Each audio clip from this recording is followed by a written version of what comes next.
Hello everyone. I know I'm late as hell with this, but listen. My microphone decided to pull a funny on me and not only not record my voice, but also made the game audio echoey too. It's like the It's like this for all of the Avidia Forest stuff and half of the Sumeru city stuff, so to get around this problem, I just included the important stuff for the story in the video and cut the rest.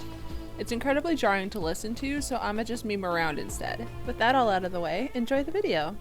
Hey! You over there! Could you give us some directions? Huh? Ha ha! She might be heading someplace where we could find other people to ask. Let's keep our distance and follow her. When we get the chance, we'll just ask someone else for directions.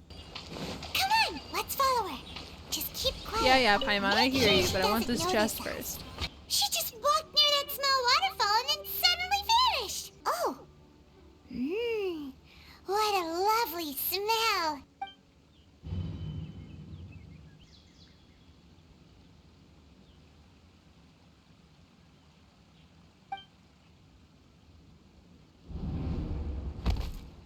What's happening?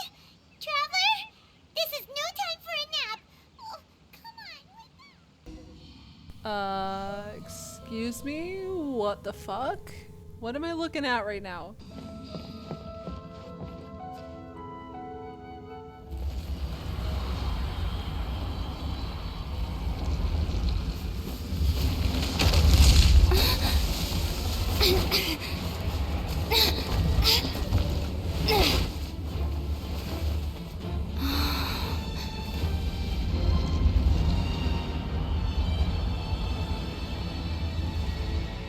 Okay, I guess we're heading up to this tree that just tried to kill us a second ago. Great plan.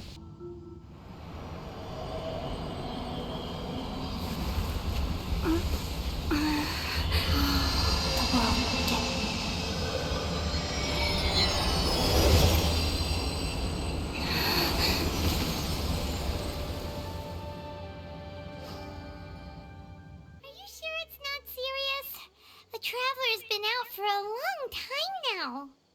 Yes, you can relax. Believe me, Master is extremely knowledgeable. If he says that she's going to be alright, then there's absolutely nothing to worry about. Oh, are you awake now? Oh, thank goodness! Traveler, you're finally awake! My master and I found you passed out during our patrol, so we brought you here. The guide to Avidia Forest's edible fungi is clearly posted on our bulletin board. But if Farbode forgets which mushrooms to avoid one more time, I'll have no choice but to leave the guide somewhere a little more visible. Like right smack on his forehead so others can remind him to be careful. If, on the off chance, Farbode simply enjoys having little imaginary fairies dance before his eyes, then we'll just let him be. If you're skeptical, have a whiff of this. Oh, are you okay? You're experiencing a similar sensation as when you passed out, aren't you? So even though your condition is stable as of now, if I were to haphazardly let you leave, it's highly likely that you'd suddenly pass out again somewhere else. Seriously? We just arrived in Sumeru and we're already having problems left and right! Do you know anything about the Dendro Archon? You know, what's she like? That depends. Are you referring to Greater Lord Rukkhadevata or Lesser Lord Kusanali? Huh? Greater Lord Rukkhadevata? Oh, is that the name of the former Dendro Archon? Uh-huh. Greater Lord Rukkhadevata was Sumeru's first Dendro Archon. She created the rainforest as well as the wall of Samiel around the desert. To the people of Sumeru, she's not only a symbol of wisdom, but also of power and kindness. Unfortunately, she disappeared in a great calamity that occurred a few hundred years ago. According to what Master has told me, the sages later found the newly born Dendro Archon and whisked her back to Sumeru. Huh. Now that Paimon looks at it, the deity that's carved on the statue is kinda small. That's rich coming from you, Paimon. Well, anyway, because Master does a lot of research on plants, sages from the academia have written him many times, inviting him to take up an official position there. But Master declines their offers every time, saying, Sumeru City is too noisy. It'd be bad for my ears. What is this option? I know, right? I've always wanted to pet them too.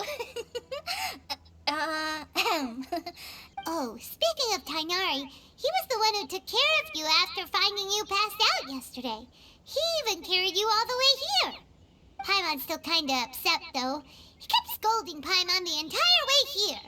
But, it's mostly because Paimon wouldn't stop yelling, "Why, oh why? Is she going to die?" It probably started to get under Master's skin after a while. Hey! Don't laugh! Paimon was genuinely concerned about you.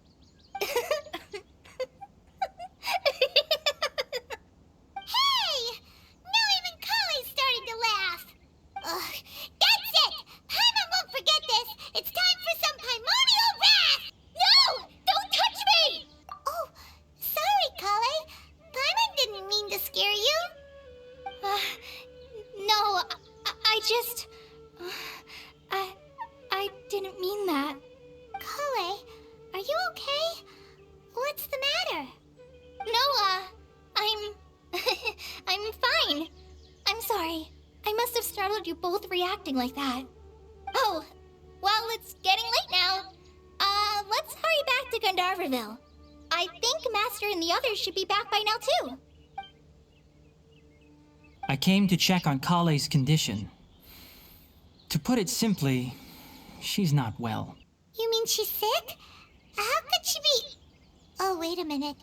Could it be because of what Paimon did yesterday? No need to worry. Something as small as you could never harm her. So, Tighnari, what exactly is wrong with Collei? You said this is something she's been dealing with for some time. Just how serious is it? Right. Ever since she was a child, she's been afflicted with a disease called Eleazar. Eleazar? Yes, it's a disease unique to the lands of Sumeru. It is characterized by dark and hardened scales that form on the body. At first, the afflicted may only feel mild numbness on the affected area of the skin. However, as the disease progresses, one may begin feeling fatigued and even experience peripheral paresthesia.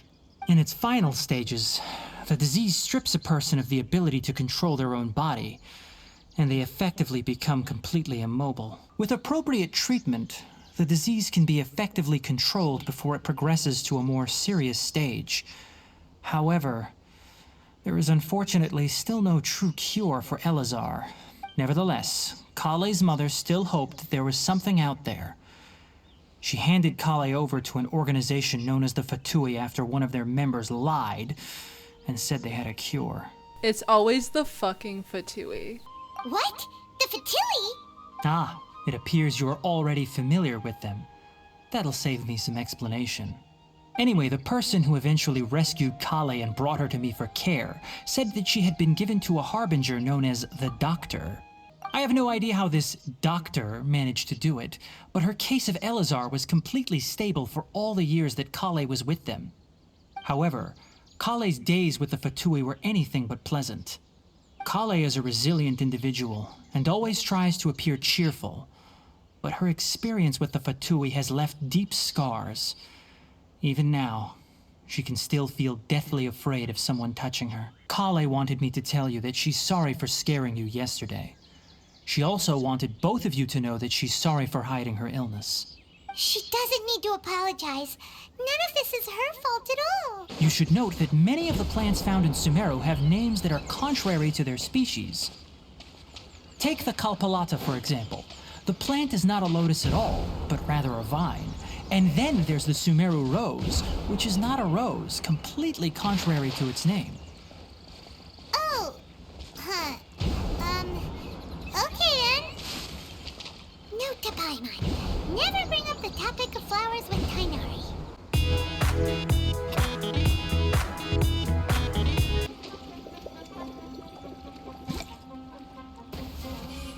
How could this happen to me?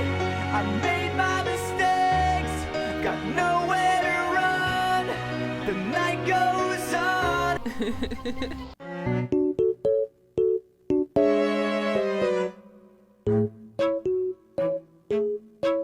Oh, look! Those plants have withered. That whole area is kinda gloomy. Even the air looks like it's filled with ash. Oh, Paimon doesn't like the look of this.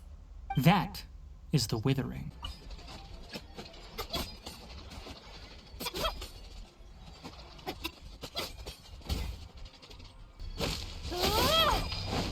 Great work. Now that all the branches have been cleared, we'll need to take care of the tumor.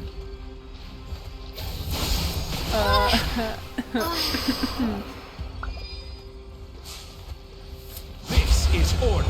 And most disturbingly, as the appearances of withering zones have started to increase, Collei's case of Eleazar has also become more serious. By the way, have you heard of Irminsul before?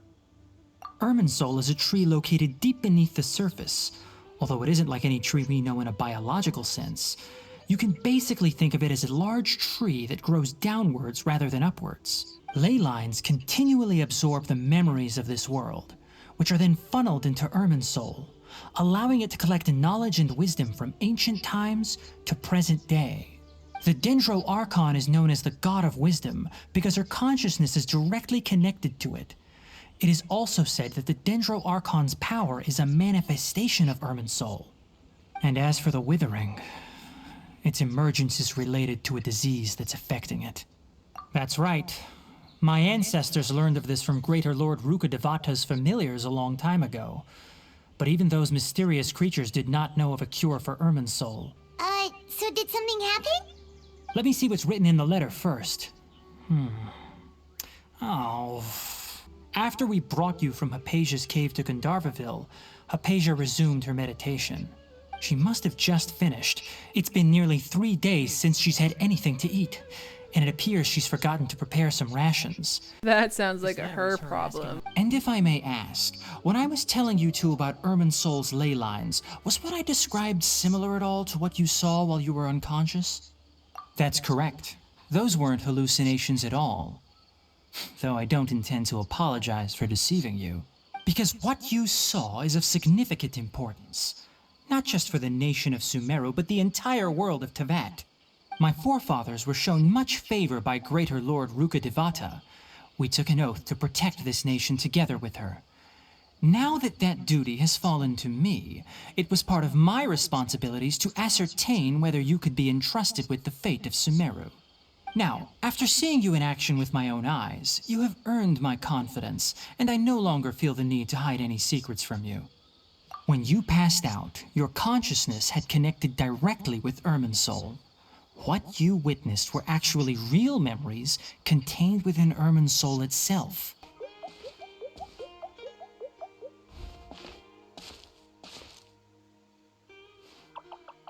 What? What the fuck? There's no way we can get her to eat in her current condition. Let's try finding some water first. Huh? Wait, why does it look super foggy outside all of a sudden? Anyway, let's go look around. Excuse me. What? Huh? How'd things out here end up looking like this? What happened? And where are we? Wow, this place is huge! Paimon knew there's something off about that cave. Let's think of a way to get over there and have a closer look. Who knows? Maybe we'll find a lead of some kind. Howdy, fellas. Yeah. What the shit? Inazuma? Oh no, not again.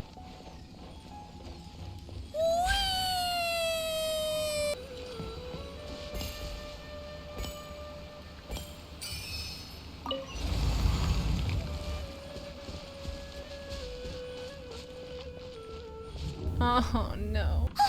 Hey, what's the matter? You don't look so good. Excuse me, Paimon?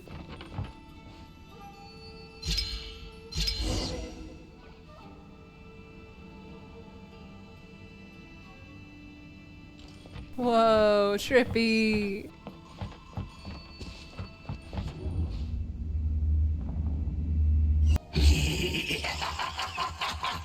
Well. Looks like we meet again, traveler. The Abyss Herald! What are you planning to do in this strange place? Strange place. Plotting. You needn't worry. worry about such things. They don't concern you. Beat his ass, bro! Beat his ass, bro! Beat his ass, bro! Beat his ass, bro! Beat his ass, beat his ass! It's time you realize how weak and powerless you really are. Your brother. Oh, pitiful traveler. Are you really so ignorant? Or are you just living in complete denial? His Highness has long since forsaken you. Your meager existence in his eyes is that of an annoying bug, only to be stepped upon. The bonds of love and family which drive you to find your sibling are utterly gone. Your journey is meaningless. But don't you fret now. Today will be your last. Now die!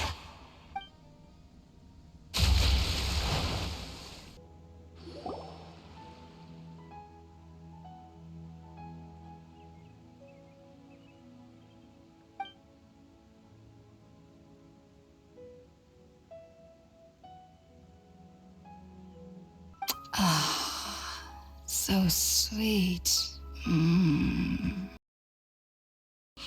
why'd you drop our food on the floor like that? Are you okay? That's really not like you. Anyways, we can talk about this later. We better make sure she's alright first. Wait, hold on a second, Traveler. You say that before we arrived, you saw some mysterious creature and suddenly had a strange dream? Isn't that a little too crazy to believe?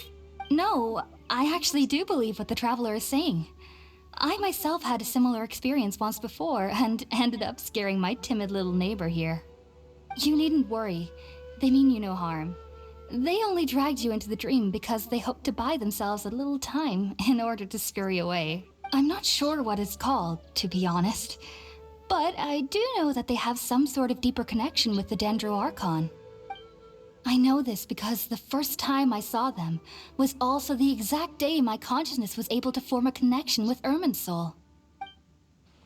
Even after I opened my eyes and stopped meditating, my heart was still pounding, and my mind was racing with all the knowledge that I had touched. And at that very moment, I suddenly noticed a small figure at the opening of the cave. In my curiosity, I began to walk over to the creature. They must have already been used to me living in the cave, because they didn't seem to mind me approaching them. They just kept doing whatever they were up to.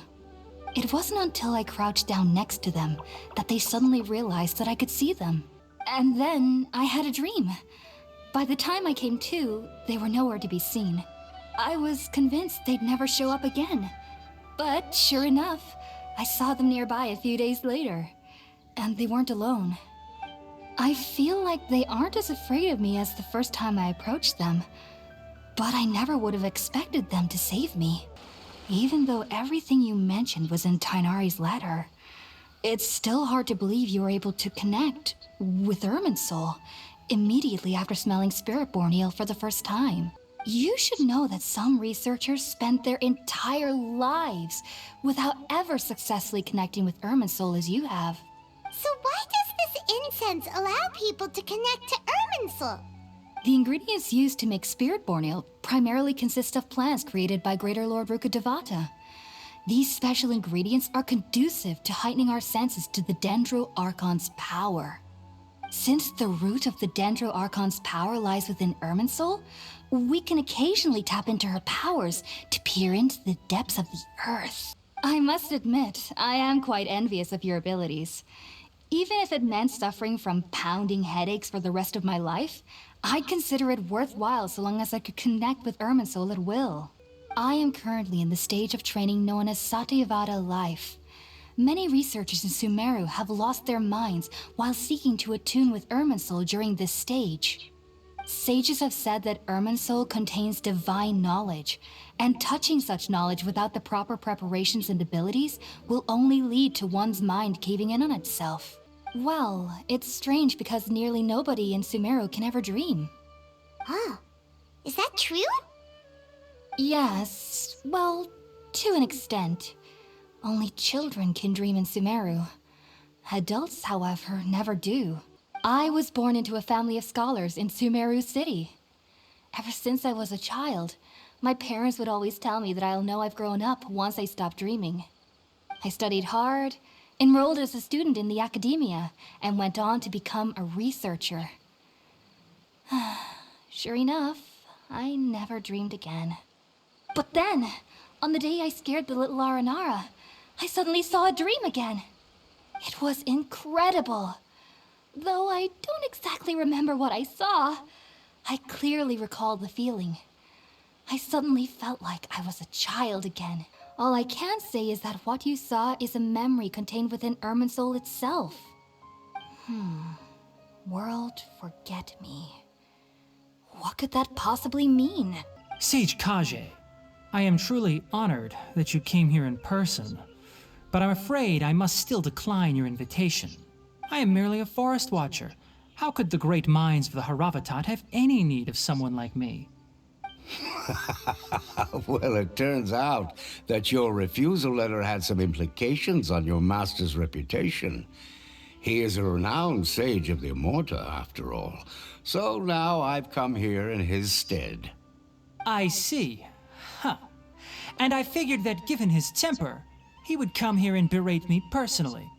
Tighnari, your master is an integral part of this effort, and now he requires your assistance. And what exactly does my master need of me, Sage Kage? You'll know once you've arrived in Sumeru City, that is. And how long will I be required to stay? There's no definite answer as of now. Do you mean to tell me that despite coming all the way here to Gandharvaville, you still can't answer the questions I laid out in the letter to my master? If that's the case, then I'm afraid I cannot give you a definite answer either. Thanks for waiting here just to see us off, Collei. We're headed to Sumeru City. I'm sorry. I should have told you both about my condition when we first met. I just wanted you two to treat me as a normal friend, not some girl that needs your sympathy. But I guess now I understand that the most important thing is for friends to be genuine with one another. There's no need to apologize, Collei. We should be thanking you for trusting us enough to be your friends and sharing your past with us. We're probably still gonna worry about your condition, but that's because we're friends and we care about you.